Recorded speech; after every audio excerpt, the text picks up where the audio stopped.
دن بدن کھلنے لگا ہے نعمت الاسلام یہ۔ بسم اللہ الرحمن الرحیم۔ صرف 5 منٹ کا مدرسہ قرآن و حدیث کی روشنی میں 54واں دن 24 صفر المظفر۔ نمبر 1 اسلامی تاریخ۔ حضرت سلیمان علیہ السلام۔ حضرت سلیمان علیہ السلام حضرت داؤد علیہ السلام کے بیٹے ہیں۔ ان کا نسب یہودا کے واسطے سے حضرت یعقوب علیہ السلام تک پہنچتا ہے۔ قرآن کریم میں 16 جگہ ان کا ذکر آیا ہے اور ان پر اللہ تعالی کی جانب سے عطا کردہ انعامات اور فضل و کرم کا تذکرہ کیا گیا ہے۔ اللہ تعالی نے حضرت سلیمان علیہ السلام کو فطری طور پر ذہانت اور فیصلہ کرنے کی قوت و صلاحیت عطا فرمائی تھی۔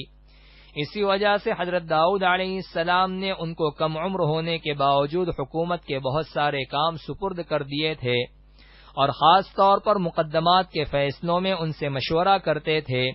پھر اللہ تعالی نے حضرت داؤد علیہ السلام کے بعد حضرت سلیمان علیہ السلام کو نبوت و حکومت دونوں عطا فرمائی۔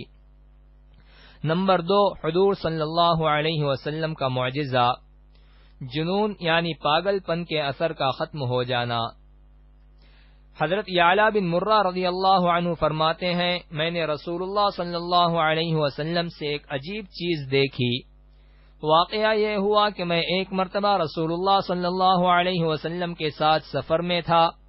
سفر کے دوران ہم ایک جگہ ٹھہرے، اتنے میں ایک عورت اپنے بچے کو لے کر آئی جس کو پاگل پن کا اثر تھا۔ تو رسول اللہ صلی اللہ علیہ وسلم نے فرمایا، اے اللہ کے دشمن نکل جا، میں اللہ کا رسول ہوں۔ آپ صلی اللہ علیہ وسلم کا اتنا کہنا تھا کہ وہ بچہ ٹھیک ہو گیا۔ نمبر 3 ایک فرض کے بارے میں، جان بوجھ کر نماز قضا کرنا۔ رسول اللہ صلی اللہ علیہ وسلم نے فرمایا، جو شخص 2 نمازوں کو بلا کسی عذر کے ایک وقت میں پڑھے وہ کبیرہ گناہوں کے دروازوں میں سے ایک دروازے پر پہنچ گیا۔ نمبر 4 ایک سنت کے بارے میں، قرض ادا کرتے وقت یہ دعا پڑھے۔ رسول اللہ صلی اللہ علیہ وسلم نے قرض ادا کرتے وقت یہ دعا پڑھی، بارک اللہ لک فی اہلک و مالک۔ ترجمہ، اللہ تمہارے مال و اولاد میں برکت عطا فرمائے۔ نمبر 5 ایک اہم عمل کی فضیلت، مسجد سے دل لگانا۔ رسول اللہ صلی اللہ علیہ وسلم نے فرمایا، 7 آدمیوں کو اللہ تعالی اپنے سائے میں جگہ دے گا جس روز سوائے اس کے سائے کے کوئی سایہ نہ ہوگا۔ ان میں سے ایک وہ شخص بھی ہے جس کا دل مسجد میں لگا ہوا ہو۔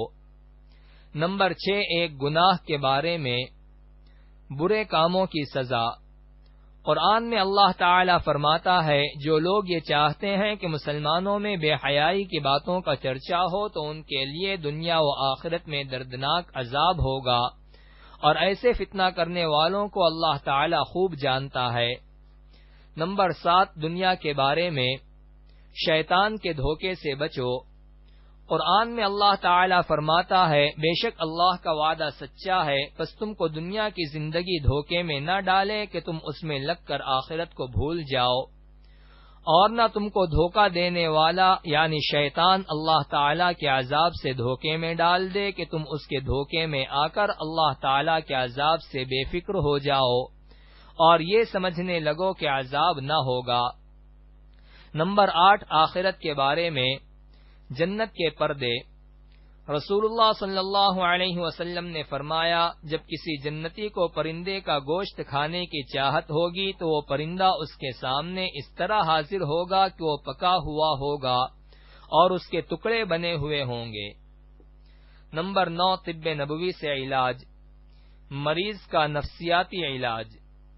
رسول اللہ صلی اللہ علیہ وسلم نے فرمایا، جب تم کسی مریض کے پاس جاؤ تو اس کی موت کے بارے میں تسلی کی بات کہو، کیونکہ تمہاری یہ گفتگو اگرچہ اللہ کے فیصلے کو تو نہیں بدل سکتی ہے مگر اس مریض کے دل کو سکون پہنچائے گی۔ نمبر 10 نبی صلی اللہ علیہ وسلم کی نصیحت۔ رسول اللہ صلی اللہ علیہ وسلم نے فرمایا، جب تم اپنے بستر پر آنے کا ارادہ کرو تو جس طرح نماز کے لیے وضو کرتے ہو اس طرح وضو کرو، پھر اپنی دائیں کروٹ پر لیٹ جاؤ۔